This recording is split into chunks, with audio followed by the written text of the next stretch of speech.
کہ جس کا دل کرے وہ ایمان لے آئے، جس کا دل کرے وہ کفر اختیار کرے۔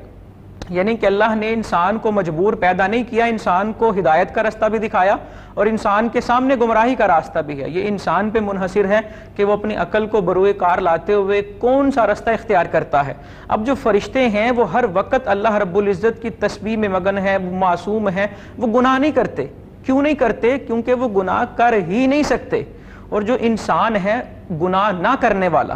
وہ اپنے نفس کے ساتھ جو جہاد کر رہا ہے وہ جہاد اکبر اس لیے ہے کیونکہ وہ گناہ کرنے پر قادر ہے، اس کے باوجود وہ گناہ نہیں کر رہا۔ انسان صبح سے شام تک اپنے اوپر سے نیچے تک لمحہ لمحہ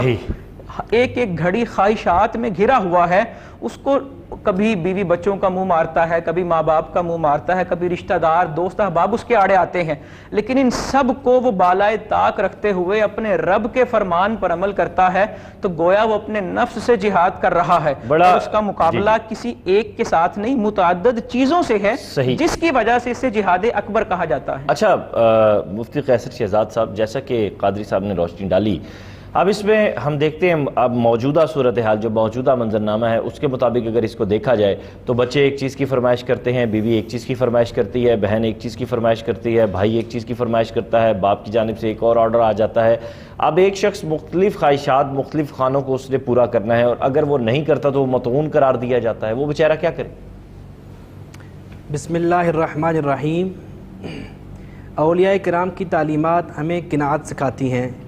قناعت کا مطلب ہے کہ اپنی جتنی ضروریات ہیں ان کو اپنی آمدن کی مطابق جو ہے ان کو پیدا کیا جائے۔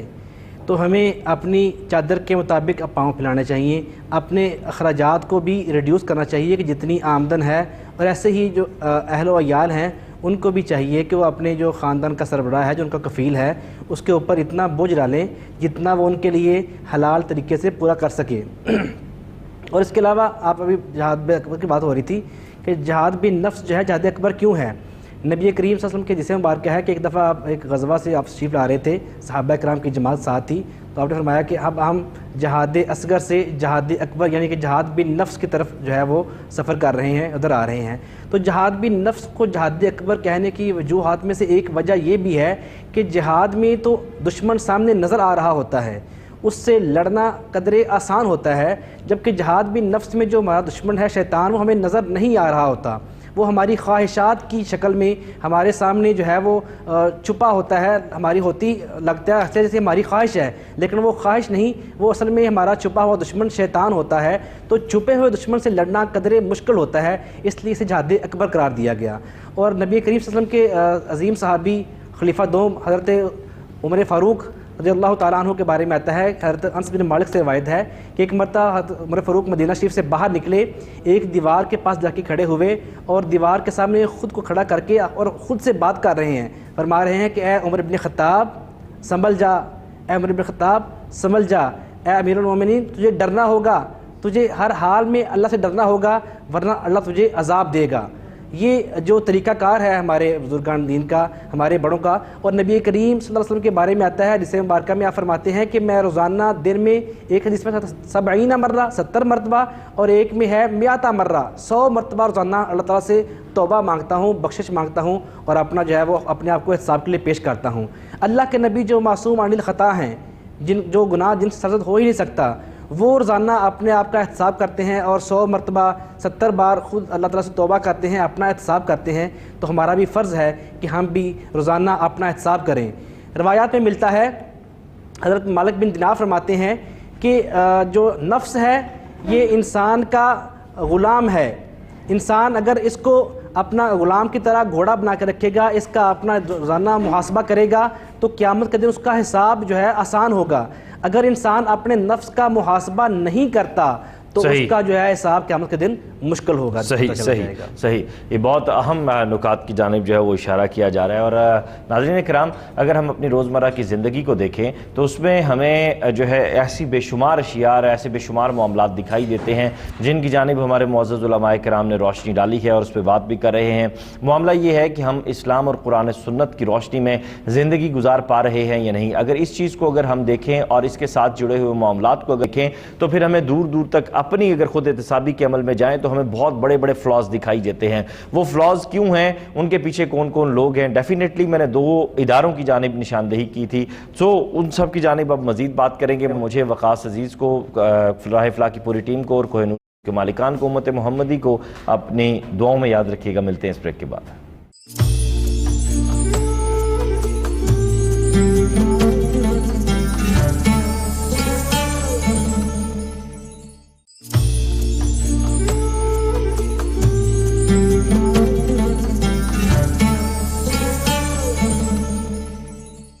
ویلکم بیک ناظرین, اور آج ہم بات کریں اسلام میں خود احتسابی کی اہمیت, اس کا تصور اور طریقہ کار. اس سے پہلے ہم نے ایک عام آدمی کی خود احتسابی کے حوالے سے بات کی, نفس کی جو درجات ہیں اس کے حوالے سے بات کی, خود احتسابی کیسے ممکن ہے, مختلف مسلم حکمران جو ہیں ان کی ہم نے مثالیں جو ہیں اپنے علماء کرام سے سنی. آج کی اس ٹرانسمیشن میں میرے سے تشریف فرما ہے پیر سید وسیم الحسن نقوی صاحب, آپ کے ساتھ تشریف رکھتے ہیں مفتی بہرام قادری صاحب, اور آپ کے ساتھ تشریف رکھتے ہیں مفتی قیصر شہزاد صاحب. آج کے ہمارے یہ تینوں معزز مہمانان گرامی سے ہم خود احتسابی کے تصور سے بات کر رہے ہیں. مفتی قیصر شہزاد صاحب, اسلامی نظریاتی کونسل کو اپنا فعال کردار ادا کر سکتی ہے اس میں؟ انفارچونیٹلی اسلامی نظریاتی کونسل ہو یا وفاقی شرعی عدالت ہو, ان کی احکامات کو پس پش ڈال دیا جاتا ہے. ان کی جو تجاویز ہیں ان پہ عمل درآمد نہیں کیا جاتا. مذہب کے نام پہ بننے والے ملک میں مذہب کو جو ہے وہ پس پش ڈال دیا گیا ہے. اس پہ اتنا عمل درآمد نہیں رہا. ان اداروں کو جو ہے وہ غیر فعال بنا دیا گیا ہے. ہم قادری صاحب اپنے ذاتی احتساب کی بات کریں, خود احتسابی کا عمل جو ہے کیا وہ انسان, ایک عام آدمی خود کر سکتا ہے, یا کوئی صاحب علم صاحب بصیرت جیسے مرشد ہوتے ہیں ان کے ذریعے, ان کے بغیر ناممکن ہے؟ بسم اللہ الرحمن الرحیم. اچھا, اس مسئلے کو کسی خاص طور پہ بند نہیں کیا جا سکتا, یعنی کہ یوں نہیں کہا جا سکتا کہ بندہ اپنا احتساب خود ہی کر سکتا ہے, کسی کے بغیر نہیں کر سکتا, اور یوں بھی نہیں کہا جا سکتا کہ بندہ اپنا احتساب کرنے میں دوسرے کا محتاج ہے. مختلف اس کی مثالیں ملتی ہیں, ایک دو عرض کرتا ہوں. حضرت سیدنا عمر بن عبدالعزیز رحمۃ اللہ تعالی علیہ, اسی طرح رمضان کا مہینہ تھا, جب عید کے روز قریب آئے, آپ کی صاحبزادیاں حاضر ہوئیں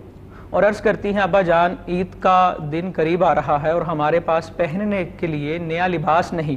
جبکہ ہماری جتنی سہیلیاں ہیں ان کے پاس نئے لباس ہیں, اور ہم وقت کے جو بادشاہ ہیں, امیر المومنین ہیں, ان کی بیٹیاں ہیں, لیکن ہمارے پاس نیا لباس نہیں. جب انہوں نے کافی اصرار کیا تو حضرت عمر بن عبدالعزیز رحمۃ اللہ تعالی علیہ سے جتنا ہوا آپ نے اس کو منع کیا. آپ نے کہا میرے پاس اتنے وسائل نہیں, اتنی گنجائش نہیں کہ میں نئے کپڑے دلا سکوں. الخیر, جب بیٹیوں کا اصرار طول اختیار کر گیا تو آپ نے اپنے خزانچی کو بلایا اور اس کو بلا کر کہتے ہیں کہ مجھے 1 ماہ کی تنخواہ ایڈوانس دے دو. تو جو آپ کا خزانچی تھا اس نے جو بات کی, اس سے بات تو خزانچی نے کی, لیکن حضرت عمر بن عبدالعزیز اپنے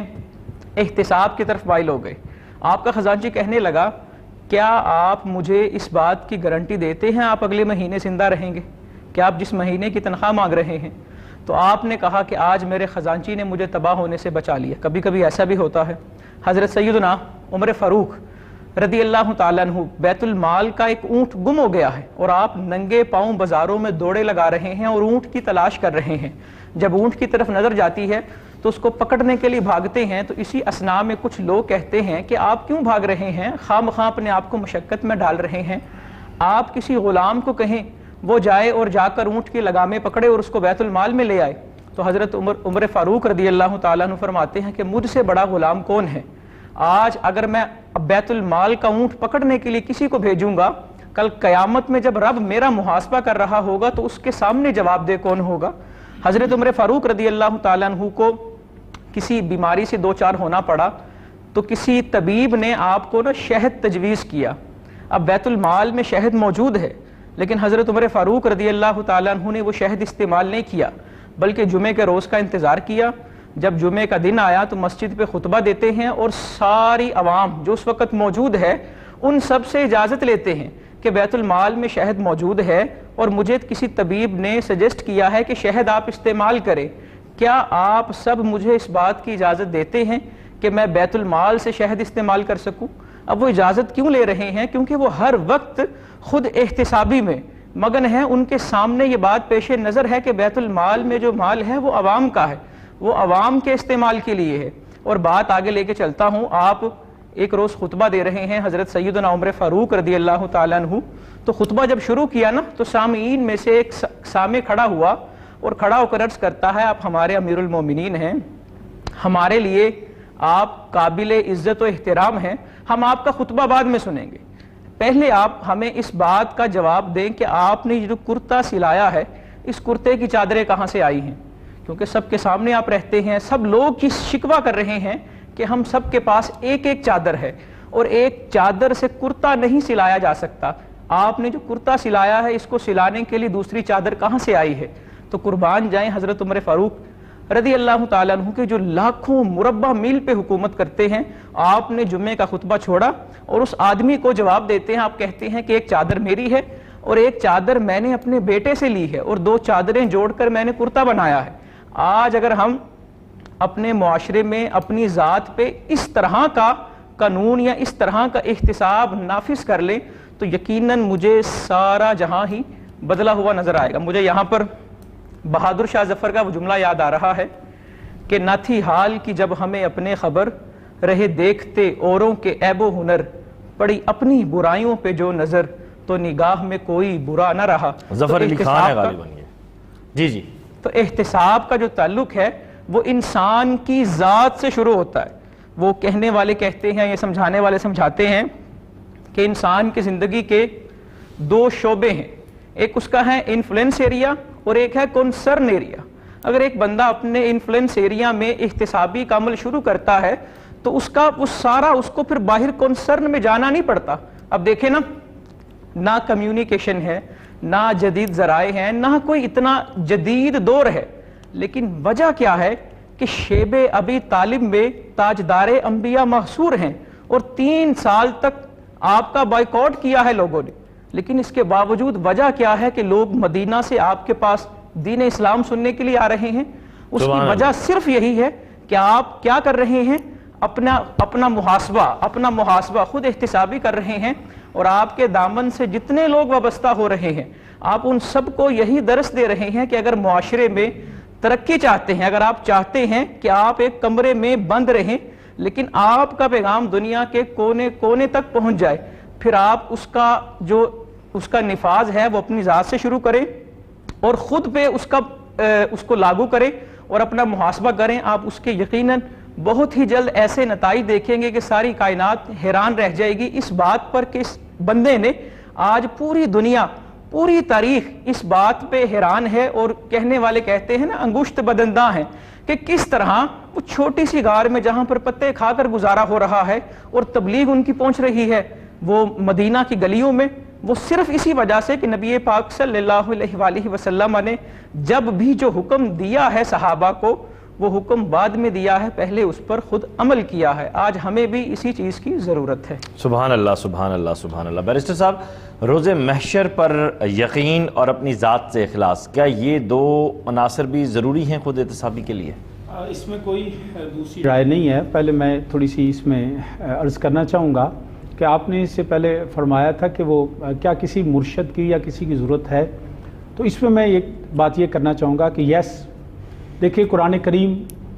اللہ پاک کا کلام ہے، اور رسول کائنات صلی اللہ علیہ وسلم تشریف لائے قرآن کہتا ہے وَيُعَلِّمُهُمُ الْكِتَابَ وَالْحِكْمَةَ، اللہ رب العزت نے ان کو مبعوث فرمایا۔ آپ کی بعثت کا مقصد ہی لوگوں کو ایجوکیٹ کرنا تھا، وحی کی تعلیم دینا، وحی مطلوب اور غیر مطلوب ساری آپ نے بیان فرمائی۔ تو لوگوں کے لیے شاید اگر کسی کی ضرورت اور نہ ہوتی تو شاید اتنا کافی ہوتا، قرآن آ گیا ہے، تم اپنی اصلاح کر لو، لوگ اپنے معاملات، اپنی معیشت، اپنی معاشرت اس قرآن کے مطابق کرو، یا رسول صلی اللہ علیہ وسلم کا اس فیصلہ بھی آپ کے سامنے ہے۔ لیکن اس کے بعد پھر اللہ نے فرمایا وَيُزَكِّيهِمْ، میرے آقا علیہ الصلوۃ والسلام صرف پڑھاتے ہی نہیں ہیں، سکھاتے ہی نہیں ہیں، تزکیہ بھی کرتے ہیں۔ تو تزکیہ جو ہے وہ اس کے لیے بھی خاص ٹریننگ کی ضرورت ہے۔ اٹس جسٹ لائک کہ آپ کو جیسے ایک تھیوری پڑھی جاتی ہے اور اس کے بعد اس کا تجربہ کیا جاتا ہے، تو بیسیکلی ہمیں ایسی تجربہ گاہ چاہیے اور ایسا استاد چاہیے جو ہمیں پریکٹیکلی وہ چیز کر کے دکھائے۔ تزکیہ کرنا صرف جو ہے وہ تھیوری نہیں ہے، صرف یہی نہیں کہ بس پڑھ لیا معاملہ بہت بہتر ہو گیا. تو اس لیے میں یہ سمجھتا ہوں اس کے لیے ضرورت ہے. لیکن آج کل کیونکہ اس کے نام پہ فراڈ بہت ہوتا ہے, اپنے آپ کو لوگ پیر کہلوانے والے, شیخ طریقت کہلانے والے, سب سے بڑے اندر سے چور نکل آتے ہیں. وہ اقبال نے کہا تھا میراث میں آئی انہیں مسند ارشاد, زاغوں کے تصرف میں عقابوں کا نشیمن, مرید کے گھر پر نہیں مٹی کا دیا بھی, گھر پیر کا بجلی کے چراغوں سے ہے روشن. تو آج کل کس طرح کے فراڈیے لوگ جن کو اپنا نام پیر رکھتے ہیں, نام شیخ ہوتا ہے, لیکن وہ قوم کو کھا رہے ہوتے ہیں. تو ایسے لوگ جو ہیں وہ دکانیں بنا کے, برانڈ نیم نہیں چاہیے, کردار چاہیے. آج کل یہاں برانڈ بک رہا ہے تو لوگ اپنا برانڈ بیچتے ہیں, لوگ برانڈ خرید رہے ہیں. تو میں اس پہ یہ عرض کروں گا. رہ گئی بات روزے, اس میں آپ نے بہت مختصر سی بات کی ہے برانڈ نیم. میں سوچ رہا تھا اس بات کے اوپر ہی, لیکن اب مرشد ٹھیک ہے, نو ڈاؤٹ بہت ضروری ہے, لیکن کیسے خالص مرشد کہاں سے ملے گا؟ میں عرض کرتا ہوں حضرت سلطان باہو رحمۃ اللہ تعالیٰ علیہ سے یہی سوال کسی نے کیا, جناب ہمیں تو کوئی اس طرح کا بندہ ملتا نہیں ہے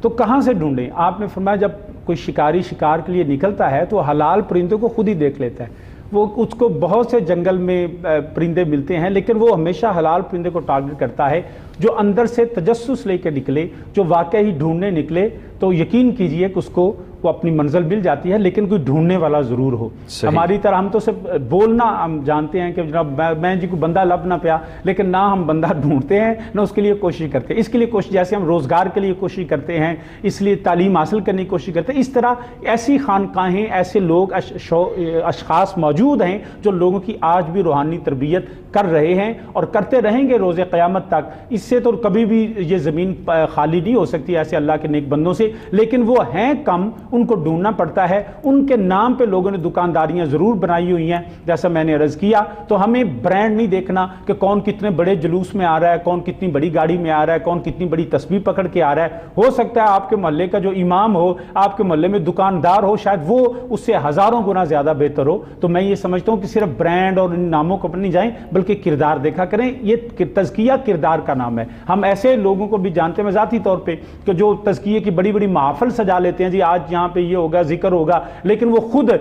دنیا کے مال میں ڈوبے ہوئے ہوتے ہیں. ان کی نجی محافل میں, ان کی نجی زندگی میں صرف دنیا کا مال ہوتا ہے, اس کے پردے میں وہ دنیا کما رہے ہوتے ہیں. تو ہمیں ان چیزوں سے یقیناً بچنا چاہیے, اور جانے والوں کو بھی ایسے جہالت کے رستوں پہ نہیں چلنا چاہیے. یہ جہالت ہے. جب تک آپ جاہل لوگوں کے پاس جائیں, ایسے بھی پیر دیکھیں جن کو آتا کچھ نہیں ہے, نہ قرآن کا پتہ نہ حدیث کا پتہ. اور بدقسمتی سے یہ بھی ایک ہوا مطلب آج کل ایک ٹرینڈ ہے کہ پہلے جتنے ہم نے اولیاء اللہ دیکھے, تزکیہ کرنے والے جو کتابوں میں ہم نے پڑھے, ان میں ہمیشہ ہم نے دیکھا کہ وہ قرآن خود پڑھتے تھے, خود پڑھاتے تھے, حدیث پڑھتے تھے, حدیث پڑھاتے تھے, وہ قرآن کریم کی تعلیم دیتے تھے, جمعہ کے خطبے دیتے تھے. آج کل ایک ایسا پیری کا ٹرینڈ نکلا, وہ کہتے ہیں نہ جمعہ پڑھائے گا, نہ قرآن پڑھائے گا, نہ درس و تدریس کرے گا, بس وہ دم چھو کرے گا اور تسبیح پھیرے گا اور لوگوں سے نذرانے لے گا. تو یہ بالکل تماشا ہے. اس ایسے لوگوں کے پاس ہرگز ہمیں نہیں جانا چاہیے. اور ہمیشہ خواتین ہماری تھوڑی سی ضعیف الاعتقاد ہوتی ہیں, ہمیں اپنے گھروں میں ان کو بھی سمجھانا چاہیے یہ سب فراڈ ہے. سب سے بڑا پیر تو والدین ہیں, اس کے بعد ایسے نیک لوگ جو صاحب کردار ہیں, بس انہی کے پاس ہمیں جانا چاہیے. باقی یقیناً یوم آخرت ہی ایک وجہ ہے کہ جس کی وجہ سے ہم اس بات پہ یقین رکھیں گے کہ کیونکہ ہم جو بھی کریں گے دنیا کی نظروں سے بچ سکتے ہیں. ہو سکتا ہے کوئی ایویڈنس نہ ہو. آج ایسے ہوتا ہے, وہ ہمارے بہت سے سیاست دان ہیں, وہ کہتے ہیں جی کوئی مقدمہ ثابت تو نہیں ہوا, کوئی جرم ثابت تو نہیں ہوا, کوئی کرپشن ثابت نہیں ہوئی ہے, لیکن بھائی میرے دنیا کے قانون سے اب بچ گئے, دنیا میں ایویڈنس کوئی نہیں ہے, لیکن روز قیامت یہ جو دائیں بائیں ہیں یہ آپ کے ہاتھ گواہی دیں گے, آپ کے پاؤں گواہی دیں گے. وہاں پہ کوئی بندہ یہ نہیں کہے گا جی میری ثابت نہیں ہوئی ہے, وہاں تو ہر چیز ثابت ہو جائے گی. یہی ایک ہے عقیدہ آخرت جو ہے وہ جو اس بات پہ ہمیں سکھاتا ہے, ترغیب دیتا ہے کہ یاد رکھو وہ مالک یوم الدین ہے, وہ ہمیں پوچھے گا. اور یہ جو سارے کا سارا معاشرہ ہے, میں یاد رکھیے کہ یہ جتنی ساری باتیں نا, اس کے پیچھے ہماری انا ہے. شیطان اپنی انا کو آج تک پوج رہا ہے. اس کا لفظ انا, اس نے کہا انا خیر منہ, میں بہتر. لفظ میں نے اس قوم کو تباہ کیا ہے. یہی خود احتسابی تب ہوگی جب لفظ میں چھوڑ دیں گے. میں کیا ہوں, میری کیا اوقات ہے, میری کیا حیثیت ہے, میں کچھ بھی نہیں ہوں. ایک اگلے لمحے پتہ نہیں میں ہوں گا کہ نہیں ہوں گا. سو انا خواہشات ان کی تسکین کے لیے پل کی خبر نہیں ہے. بالکل خوبصورت بات آپ نے کی ہے. اب تزکیہ نفس کی ہم بات کر رہے ہیں, خود احتسابی کے عمل کی بات چل رہی ہے, تو مفتی قیصر شہزاد صاحب, اب ایک چیز ہے خیر اور ایک ہے شر. تو خود احتسابی کے عمل سے پہلے ڈیفینیٹلی ان دونوں کا علم ہونا جو ہے وہ ضروری ہے, لیکن یہ بھی کیا ممکن ہے کہ ان دونوں کی خبر نہ ہو؟ کوئی بندہ سادہ مزاج بھی تو ہوتے ہیں، تو اس کے بغیر بھی خود احتسابی ممکن ہے؟ بسم اللہ الرحمن الرحیم۔ یقیناً ہمیں خیر اور شر بڑی جو ہے وہ چیزیں واضح احادیث نبی صلی اللہ علیہ وسلم میں بتا دی گئی ہیں، کیا کیا چیزیں ہیں وہ عمل ہیں وہ خیر ہیں، کیا کیا عمل ایسے ہیں جو شر ہیں جن سے بچنا ضروری ہے۔ جو ہے تمہارا دل مطمئن ہے تو وہ کام ٹھیک ہے، وہ پہچان ہے اس بات کی کہ وہ جائز کام ہے، حلال ہے، اور اگر وہ کام کرتے ہوئے تمہارے دل میں جو ہے وہ ہلچل سی مچ رہی ہے، تمہارا دل جس پہ کھٹکا پیدا کر رہا ہے، تمہیں اس میں کرتے ہوئے الجھن محسوس ہو رہی ہے، تو وہ کام جو ہے حلال نہیں ہے اور تم اسے لوگوں سے چھپا رہے ہو۔ حضرت حسن بصری رضی اللہ تعالیٰ عنہ سے جب لا اقسم بالنفس اللوامہ کی تفسیر کے بارے میں پوچھا گیا تو آپ نے لکھا کہ اس کی تفسیر یہ ہے کہ بندہ مومن جب کوئی کام کرتا ہے یا ایسا کام جو اس سے خلاف شرع ہو جاتا ہے تو وہ اس کام کا تعاقب کرتا ہے، وہ اپنی نفس سے پوچھتا ہے کہ تم نے یہ کام کیوں کیا، تمہارا یہ کام کرنے کی کیا وجہ تھی، اس کام کرنے کے پیچھے، یا یہ اگر کھانے والی چیز تھی تو اسے کھانے کا تمہارا مقصد کیا تھا، پینے والی چیز تھی تو تمہارا مقصد کیا تھا اسے پینے کا، اور آخر کار وہ ایسے اپنے آپ سے سوالات کرتے کرتے اس کام سے توبہ کر لیتا ہے۔ لیکن جو بندہ بد کردار ہے وہ غلط کام کرتے چلا جاتا ہے، اس پہ پچھتاتا نہیں ہے، اس پہ جو ہے وہ اس کا نفس اسے ملامت نہیں کرتا، لہٰذا وہ آگ کا ایندھن بن جاتا ہے۔ تو اولیاء کرام جو ہے انہوں نے جیسے انسانوں کی تربیت کی، اس میں انہوں نے جو اخلاق عالیہ کا انہیں درس دیا، انہیں تلقین کی اس بات کی کہ انسان جو ہے ان کے مزاج میں، ان کی عادات و اطوار میں غیبت، چغلی، حسد، کینہ، بغض، یہ بیماریاں جو ہیں، مال کی مذمت اور ایسی چیزیں، اس کی دنیا کی رغبت سے، دنیا سے بے رغبتی، ایسی چیزیں ان کے جسموں میں، ان کے مزاج میں، ان کے ذہنوں میں ڈالنے کی کوشش کی۔ اور ہمیں اللہ کا قرآن بھی یہ فرماتا ہے کہ نبی کریم صلی اللہ علیہ وسلم کی جب آپ تشریف لائے تو جہاں پہ شاہ صاحب بیان فرما رہے تھے کہ یعلمون الکتاب والحکمہ، کتاب و حکمت کی تعلیم کے ساتھ ساتھ یزکیہم، ان کی آپ نے اپنی ڈیوٹیز میں سے ایک ڈیوٹی تھی کہ آپ تزکیہ نفس فرماتے تھے، آپ جو ہے وہ ہمارے دلوں کو پاکیزہ کرتے تھے۔ تو دلوں کو پاکیزہ کرنے کے لیے، دلوں کے زنگ کو دور کرنے کے لیے ہمارے اندر جو ایسی برائیاں ہیں جو قرآن میں اللہ تعالیٰ نے منع کی ہیں، قرآن پاک میں اللہ فرماتا ہے وَعِبَادُ الرَّحْمَنِ الَّذِينَ يَمْشُونَ عَلَى الْأَرْضِ هَوْنًا وَإِذَا خَاطَبَهُمُ الْجَاهِلُونَ قَالُوا سَلَامًا۔ اللہ کے بندے وہ ہیں جو زمین پر عاجزی سے چلتے ہیں۔ آج ہمارے اندر تکبر اتنی بڑی جو ہے ہماری اخلاقی برائی ہے، عاجزی نام کی ہمارے اندر کوئی چیز نہیں رہ گئی، اور تکبر میں آ کے انسان اتنے بڑے بلند و باز دعوے کر بیٹھتا ہے اور بڑے بڑے گناہ کر بیٹھتا ہے۔ اور اس کے آگے ہمارے وَالَّذِينَ لَا يَشْهَدُونَ الزُّورَ، ان لوگوں کی نشانی کیا ہے کہ وہ جھوٹی گواہی نہیں دیتے، وہ لوگ جھوٹ نہیں بولتے۔ ہمارے ہاں معاشرے میں اخلاقی پستی کا یہ عالم ہے کہ یہاں پہ جھوٹے گواہ جو ہے وہ منٹ پہ اور کم سے کم معاوضے پہ مل جاتے ہیں۔ آپ کو عدالتوں کے باہر کم سے کم پیسوں میں گواہ مل جائیں گے جو آپ کو جھوٹی گواہی دینے کے لیے جو ہے وہ ملیں گے، معاشرے کے بگاڑ کے لیے، انسانی اخلاقیات کی پستی کے لیے، جبکہ اللہ کے نبی صلی اللہ علیہ وسلم تو اخلاق اعلیٰ کا نمونہ تھے۔ آپ نے جب اپنا اسلام پیش کیا، آپ نے جب تبلیغ کا آغاز کیا تو آپ نے لوگوں کے سامنے کوئی معجزے پیش نہیں کیے بلکہ اپنا کردار پیش کیا کہ میں نے تمہارے اندر ایک عمر گزاری ہے کہ تم نے مجھے کبھی دیکھا کہ میں نے جھوٹ بولا ہو، میں نے امانت میں خیانت کی ہو، تو لوگوں کے سامنے آپ نے اپنی زندگی کو، اپنے کردار کو، اپنے اخلاق کو پیش کیا۔ لہٰذا ہمیں بھی چاہیے کہ ہم اپنا احتساب کرتے ہوئے، اور صرف یہ احتساب جو ہے یہ باقی لوگوں کے لیے، علماء کرام کی بھی یہ ضروری ہے کہ وہ بھی اپنا احتساب کریں۔ حدیث مبارکہ میں آتا ہے کہ نبی کریم صلی اللہ علیہ وسلم جب معراج کی رات تشریف لے کر گئے تو وہاں پہ آپ نے کچھ لوگ دیکھے جن کے ہونٹ کاٹے جا رہے تھے۔ آپ نے جبریل امین سے سوال کیا، اے جبریل یہ کون لوگ ہیں؟ تو جبریل امین علیہ السلام نے جواب دیا، اے اللہ کے رسول وہ لوگ ہیں، یہ آپ کی امت کے وہ واعظین ہیں جو لوگوں کو واعظ کرتے تھے، لوگوں کو نصیحت کرتے تھے کہ یہ وہ اچھے کام کریں، لیکن وہ خود یہ کام نہیں کرتے تھے، اپنا عمل وہ نہیں تھا، لوگوں کو نصیحت کرتے تھے، تو اسی وجہ سے ان کے ہونٹ کاٹے جا رہے ہیں۔ احتساب کا عمل ہمارے سب کے لیے، وہ واعظین ہو، وہ ایک دفتر میں ڈیوٹی کرنے والا ملازم ہو، وہ اپنا احتساب کرے کہ وہ اپنے، اگر اس کی 8 گھنٹے ڈیوٹی ہے، وہ کہیں بیچ میں نماز کا بہانہ ڈھونڈ کے جا کے مسجد میں لیٹ تو نہیں گیا، اس سے ہٹ کے دیگر معاملات میں وہ اپنا احتساب خود کریں۔ رائٹس اینڈ ڈیوٹیز، یہ جو ہمارے اندر ان کا میوچلی جو بڑا اچھا سا ان کا مکسچر ہے کہ ہم اپنے جو ہے اخلاقیات میں اپنی جو ڈیوٹیز ہیں، اپنے حقوق ہیں وہ ادا کریں، لوگوں کے جو ہے اپنے حقوق مانگنے کی ضرورت پیش نہیں آئے گی. ہم اپنے رائٹس کا مطالبہ کرتے ہیں، اپنے حقوق کا مطالبہ کرتے ہیں، دوسروں کے حقوق جو ہے وہ ادا نہیں کرتے. یہ ایسے ہی ہے جیسے ایک محفل میں خاموشی نہ ہو، شور ہو رہا ہو تو سب لوگ جو ہے یہی کہنا شروع کر دیں کہ خاموش ہو جائیں، خاموش ہو جائیں، تو خاموشی نہیں ہوگی. جبکہ اگر ہم خود خاموش ہو جائیں تو ساری خاموشی ہو جائے گی. بالکل درست فرمایا آپ نے. مفتی بہرام قادری صاحب، اب بات آتی ہے قرآن و حدیث، اس کے مطالعے اور اس کے فہم کی جانب. اب کیا موجودہ دور میں اس دور کے جو تقاضے ہیں ان کو سامنے رکھا جائے تو قرآن و حدیث کو سمجھنے والے جو علماء کرام ہیں، ان کی تقاریر، ان کی جو ویڈیوز ہیں، ان کے جو بیانات ہیں اور جو کتب انہوں نے تحریر فرمائی ہیں، جیسے تفاسیر ہیں مختلف، جیسے احادیث کی مزید آگے آپ کو ڈیٹیلز ملتی ہیں، سمجھنے میں آپ آسانی، کیا ان کو پڑھنا زیادہ ضروری ہو گیا ہے خود احتسابی کے عمل کے لیے؟ ابھی اس سوال کا جواب گزشتہ سوالوں کے ساتھ ملتا ہے کہ خود احتسابی، ظاہر سی بات ہے آدمی خود احتسابی کی طرف جب مائل ہوگا، اس کے ذہن میں جتنے خیالات آ رہے ہیں،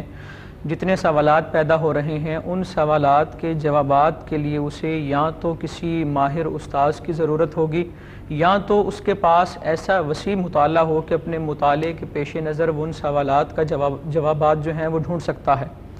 اب اس کو ہم موجودہ زمانے کے ساتھ خاص نہیں کر سکتے کہ ایک آدمی اگر اپنا تزکیہ نفس کہہ لیں یا خود احتسابی کرنا وہ چاہتا ہے، اس کے لیے مطالعہ ضروری ہے کسی نہ کسی حد تک، لیکن موجودہ دور کے ساتھ اسے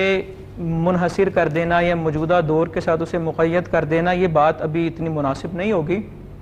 موجودہ دور کے جو علماء کرام ہیں، چونکہ موجودہ دور جو ہے یہ بڑا پرفتن ہے، یہ موجودہ دور کے ساتھ میں اس کو مقید اس لیے نہیں کر رہا کیونکہ موجودہ دور میں لوگ سوال یہ کرتے ہیں جی ہم کس کو پڑھیں، کس کو سنیں، کس کی بات مانیں. ہر بندہ قرآن کی بات کر رہا ہے، ہر بندہ حدیث کی بات کر رہا ہے. جس کے ساتھ گفتگو ہوتی ہے وہ کہتا ہے جو میرے پاس ہے قرآن تو وہ کہتا ہے، وہ کہتا ہے جو میں کرتا ہوں حدیث تو وہ کہتی ہے. آج کا جو بندہ ہے وہ اس تذبذب میں مبتلا ہے کہ ہر بندہ حدیث بیان کر رہا ہے تو ہم کس کی طرف جائیں. تو اس تذبذب کو دور تب ہی کیا جا سکتا ہے جب ہم تک یا عوام جو ہے خود وہ میتھڈالوجی سیکھ لے، یعنی کہ قرآن کے جو اصول ہیں، علوم قرآن جسے کہتے ہیں، ان کو پتہ لگ جائے. مثال کے طور پہ کہ ناسخ کیا ہے، منسوخ کیا ہے، محکمات کیا ہیں، متشابہات کیا ہیں، قرآن کی کون سی آیت عبارت النص ہے، کون سی اشارت النص ہے، کون سی دلالت النص ہے، کہ کس آیت سے کس وقت کون سا حکم نکلتا ہے. اب ایک آیت سے 4 حکم نکلتے ہیں، لیکن جو اس کی پرائیورٹی میں ہے وہ کون سا حکم ہے، اور کیا یہ آیت کسی اور آیت کی وجہ سے منسوخ تو نہیں. اب اسی طرح جب لوگوں کو حدیث کے حوالے سے، اب لوگوں کے ہاں تو عوام میں مشہور یہ ہے کہ جی یہ حدیث ضعیف ہے، حالانکہ عوام کے اس جملے کا مطلب یہ ہے نعوذ باللہ کہ یہ حدیث غلط ہے. حالانکہ ضعیف حدیث کا مطلب یہ نہیں کہ غلط ہے، اس کو چھوڑ دیا جائے. ضعیف ایک خاص ٹرم ہے، ایک اصطلاح ہے، ضعیف کی ایک ڈیفینیشن ہے. ضعیف حدیث کی آگے قسمیں کریں تو 40 قسمیں بنتی ہیں. جب تک عوام ان اصولوں کو، ان اصطلاحوں کو نہیں سمجھے گی تب تک وہ تذبذب میں مبتلا ہوتی رہے گی، اور اس کا فائدہ وہ بہروپیے اٹھائیں گے کہ جو لوگوں کو گمراہ کرنے پر مامور ہیں. اور جس طرح قبلہ پیر جی فرما رہے تھے وہ اپنی دکانداری چمکا رہے ہیں، وہ لوگ پھر اس بات کا فائدہ اٹھاتے ہیں. دیکھیں جی یہ صحیح حدیث ہے، حالانکہ حدیث کا صحیح ہونا اس بات کی ضمانت نہیں ہوتا کہ اس حدیث پر عمل بھی ہوگا. حدیث کا صحیح ہونے کا معنی کچھ اور ہے. صحیح ہونے کا مطلب یہ نہیں کہ یہ غلط کے اپوزٹ ہے یا اس کے مترادف، یہ اس کے متضاد ہے. صحیح اصطلاح کا نام ہے. اسی طرح قرآن پاک خود بیان کرتا ہے یضل بہ کثیرا ویہدی بہ کثیرا، کہ قرآن کو پڑھنے والے بہت سے لوگ گمراہ ہو جاتے ہیں اور بہت سے ہدایت پا جاتے ہیں. ان کتابوں کا سہارا لے کر ایک بندہ ہدایت یافتہ ہونے کا موجودہ زمانے میں اگر وہ دعویٰ کرتا ہے تو اس کے دعوے کو پرکھا جائے گا، دیکھا جائے گا وہ قرآن کی جو تفسیریں پڑھ رہا ہے، ہو سکتا ہے وہ کسی خاص مکتبہ فکر کی تفسیر پڑھ رہا ہو سکتا ہے وہ جو لبرل قسم کے لوگ ہیں ان کا نقطہ نظر پڑھ رہا ہو. تو یقیناً موجودہ دور میں جب وہ اس تناظر میں قرآن حدیث پڑھے گا تو جس طرح ہدایت کے امکان ہیں اسی طرح موجودہ زمانے میں ہدایت سے بھٹک جانے کے بھی امکان ہیں. یعنی بغیر استاد کے کچھ بغیر استاد کے، وہ ایک ماہر استاد کے بغیر اس کو موجودہ زمانے میں کسی کو بھی یہ اجازت نہیں دی جا سکتی وہ ماہر استاد کے بغیر قرآن کا ترجمہ لے اور قرآن پڑھنا شروع کر دے، تو وہ ہدایت کی طرف جانے کی بجائے وہ گمراہی کی طرف جاتا رہے گا اور وہ بھٹکتا رہے گا، کیونکہ انسانی عقل جو ہے وہ ان چیزوں کا احاطہ نہیں کر سکتی۔ حضرت علی رضی اللہ تعالیٰ عنہ فرماتے ہیں کہ دین اگر عقل میں آنے کا نام ہوتا تو میں حکم دیتا موضوع پر مسا اوپر نہیں بلکہ نیچے کریں۔ تو یہ چیزیں عقلوں سے بالا تر ہیں، ان کو سمجھنے کے لیے کسی ایسے استاذ کی ضرورت ہے کہ جس کے دل میں حب مصطفیٰ ہے، جس کی نظر میں عشق مصطفیٰ صلی اللہ علیہ وآلہ وسلم ہے، صلی اللہ علیہ وآلہ وسلم۔ جی بالکل، اب چونکہ اختتام کی جانب اب بڑھ رہے ہیں تو بیرسٹر صاحب جو میرے پاس آخری کوشچن ہے اس سے ہی جوڑ کر میں آج کا میسیج بھی لینا چاہوں گا، 3 منٹ ہے میرے پاس۔ کوشچن یہ ہے کہ کوئی بھی شخص یہ نہیں چاہتا کہ اس کی کوئی برائی سامنے آئے یا کوئی اس کو برا کہے، جب ہمارے اندر یہ مطلب یہ چیز ہی نہیں ہے کہ ہم اپنی خامی کو برداشت کر سکیں یا دیکھ سکیں یا اس پہ اوور کم کر سکیں، تو پھر کیسے ہم جو ہے ایک آئیڈیل معاشرے کی طرف جا سکتے ہیں، کیسے خود احتسابی کا عمل ممکن ہو سکتا ہے؟ اس میں جی پہلی بات تو یہ ہے، ایک خامی وہ ہے جو میری ہے اور میں اس کو دیکھتا ہوں، ایک وہ ہے جو میرے سامنے بیٹھنے والے شخص کی ہے میں اس میں دیکھتا ہوں۔ اگر تو میں اس کو دیکھتا ہوں تو اس کے حوالے سے مختلف رائے کی جا سکتی ہے کہ کسی کی خامیوں اور کسی کی اس طرح کے لغزشوں کو اس طرح نہ بیان کرو کہ جس کی وجہ سے اس کی بدنامی ہو اور اپنی انا کو تسکین ملے کہ میں نے اس کو، تو اس حوالے سے تو یہ مذموم ہے۔ ہاں اگر آپ اصلاح چاہتے ہیں تو اس کی اصلاح آپ اس طریقے سے کریں کہ اس کو پتہ بھی چل جائے۔ اس میں ایک واقعہ حضرت حسنین کریمین کا میں سناتا ہوں۔ 1 منٹ ہے صرف میرے پاس، اب بات کیجیے۔ حسنین کریمین نے ایک شخص کو جو ہے وہ وضو کرتے دیکھا تو وہ درست نہیں کر رہا تھا، تو انہوں نے یہ نہیں کہا کہ تم وضو درست کرو، انہوں نے کہا جی آپ ہمیں دیکھیں کہ ہم میں سے کون بہتر کرتا ہے، تو پھر اس کو احساس ہوا کہ ایکچولی میں غلط کر رہا تھا۔ تو اس لیے اصلاح دوست وہ ہوتا ہے جو تنہائی میں آپ کو بتاتا ہے اور محفل میں آپ کی تعریف کرتا ہے، اور دوسرا یہ ہے کہ میری اپنی خامی ہے، اس کے حوالے سے کافی باتیں ہو چکی ہیں، جو خامیاں ہیں خود احساس ہو بلکہ اس شخص کا شکریہ ادا کرے جو آپ کو آپ کی خامی بتاتا ہے۔ صحیح جی مفتی بہرام قادری صاحب، 2 جملوں میں پیغام یہی عرض کرتا ہوں کہ صوفیہ کی اصطلاح میں ایک لفظ استعمال ہوتا ہے، اسے تلاوت الوجود کہتے ہیں۔ اس کا معنی یہ ہوتا ہے کہ جب میں کسی کی ذات میں کوئی برائی دیکھوں تو اسے سمجھانے سے پہلے اپنے اندر دیکھوں کیا وہ برائی میرے اندر تو نہیں، اسے تلاوت الوجود کہتے ہیں اور اسے اپنانے کی ضرورت ہے۔ صحیح جی مفتی قیصر شہزاد صاحب، رات جب ہم بستر پہ لیٹے تو سونے سے پہلے اپنے صبح سے لے کے رات لیٹنے تک کے تمام اعمال کو ایک دفعہ ذہن میں جو ہے وہ دہرا لیا کریں، اپنے شعور میں دیکھ لیا کریں کہ میں نے آج کیا کیا کیا، کیا صحیح کیا، کیا غلط کیا، اس سے خود احتسابی کو بہت تقویت ملے گی۔ صحیح، آپ تمام احباب کا بہت شکریہ، اور پروگرام کے آخر میں جو ہے وہ میں بھی یہی بات کرنا چاہوں گا کہ ہم جب کسی کی جانب ایک انگلی اٹھاتے ہیں تو 3 انگلیاں ہماری اپنی جو ہے وہ مڑتی ہیں۔ ہم اگر اس بات کو فالو کرنا شروع کر دیں، اس بات کو سمجھنا شروع کر دیں تو ہم کبھی کسی کو غلط نہیں کہیں گے، اور اگر کہیں گے بھی تو ویسے نہیں جیسا ہم دوسروں کو برا اور اپنے آپ کو اچھا کہتے ہیں۔ سو یہ ایک بنیادی چھوٹی سی بات ہے، اس نقطے کو اگر ہم سمجھ جائیں تو پھر وہ کہتے ہیں نا ایک نقطے وچ گل مکدی ہے، تو یہاں پہ بات ختم ہو جائے گی۔ اپنا خیال رکھیے گا، خدا حافظ۔